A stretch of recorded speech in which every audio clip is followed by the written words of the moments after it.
10,000 টাকা দিয়ে ব্যবসা অসম্ভব। হ্যাঁ, এই অসম্ভবকেই সম্ভব করার জন্য আজকে আমরা এমন 5টি ব্যবসার কথা বলবো যা আপনি মাত্র 10,000 টাকা দিয়ে শুরু করতে পারবেন। এই ব্যবসাগুলো ছোট হলেও এখান থেকে প্রফিট হওয়ার সম্ভাবনা কিন্তু অনেক বেশি। তো চলো দেরি না করে ভিডিওটা শুরু করা যাক। নাম্বার 1, রিসেলিং বিজনেস অর্থাৎ পুনরায় বিক্রি। বর্তমান সময়ে মাত্র 10,000 টাকা বিনিয়োগ করেই এই রিসেলিং বিজনেস শুরু করা যায়। এই ধরনের ব্যবসাগুলোতে চাহিদা সম্পূর্ণ পণ্যগুলিকে পাইকারি বাজার থেকে কিনে এনে কিছুটা লাভের মার্জিন রেখে এগুলোকে আবার খুচরা বাজারে বিক্রি করতে হয়। এই পণ্যগুলোকে তাড়াতাড়ি বিক্রি করার জন্য আপনি অ্যামাজন, দারাজ, ফ্লিপকার্ট অথবা ইবাই এই ধরনের ই-কমার্স ওয়েবসাইটগুলো ব্যবহার করতে পারেন। তাছাড়াও ব্যক্তিগতভাবে কোনো কর্মী নিয়ে এই পণ্যগুলো খুচরো বাজারেও বিক্রি করা যেতে পারে।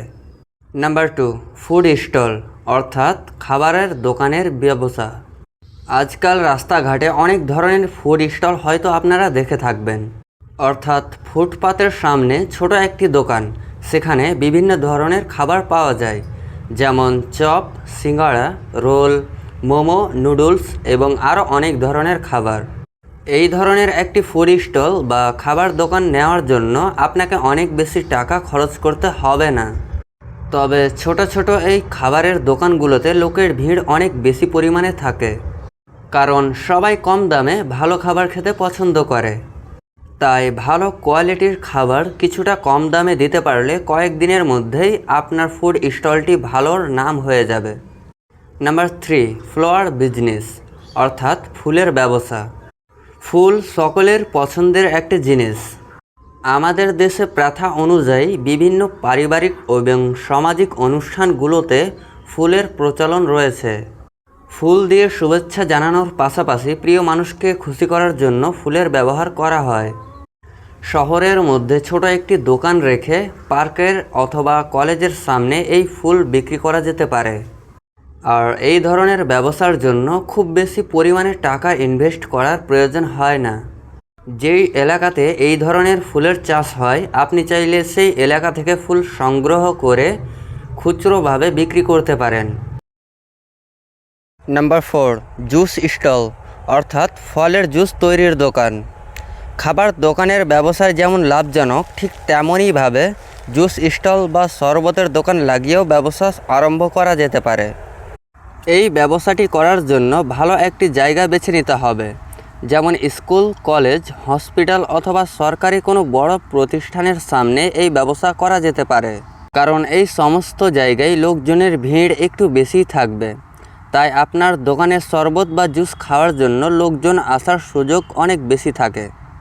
এই ধরনের ব্যবসার জন্য বড় জায়গা ভাড়া না নিয়ে ছোট একটি জায়গা বা দোকান ভাড়া নিলেই যথেষ্ট। এরপর বাজার থেকে অল্প পরিমাণের ফল কিনে আনতে হবে এবং এই ব্যবসা করার জন্য একটি জুস মেকার প্রয়োজন হবে, যেটি কিনা আপনি 2 থেকে 3,000 টাকায় পেয়ে যাবেন। আর সঠিকভাবে ব্যবসা পরিচালনা করতে পারলে এই ব্যবসাটি আপনাকে পৌঁছে দেবে আপনার স্বপ্নের শিখরে।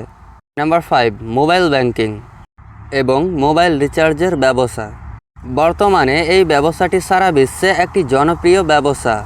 মোবাইল ব্যাংকিং অর্থাৎ বিকাশ, নগদ, রকেট সহ যাবতীয় অনলাইন ব্যাংকিংগুলো এগুলোকেই বোঝায়, যা আমাদের সবসময় প্রয়োজন হয়। এছাড়া মোবাইল রিচার্জ, এটা তো আমাদের নিত্যদিনের সঙ্গে। ব্যবসাটি করার জন্য একটি জায়গা বা দোকান ভাড়া দিয়ে পরিচালনা সম্ভব। এই ব্যবসাটি শুরু করার জন্য খুব বেশি মূলধনের প্রয়োজন হয় না, কারণ এই ব্যবসাটি শুরু করার পর মোবাইল ব্যাংকিং এর জন্য কিন্তু কিছু পরিমাণে টাকা আপনি ক্রেডিটেই পেয়ে যাবেন। তবে ক্রেডিটের টাকা পরবর্তীতে ক্রেডিট নেওয়ার আগেই পরিশোধ করতে হবে। তো এই ছিল আজকের ভিডিওটি ভালো লাগলে একটি লাইক এবং শেয়ার করে দেওয়ার অনুরোধ রইল। আর চ্যানেলে নতুন হলে অবশ্যই সাবস্ক্রাইব করবেন এবং পরের ভিডিও কোন টপিকে চান তা কমেন্টে অবশ্যই জানাবেন। ধন্যবাদ সবাইকে। সবাই ভালো থাকবেন, সুস্থ থাকবেন।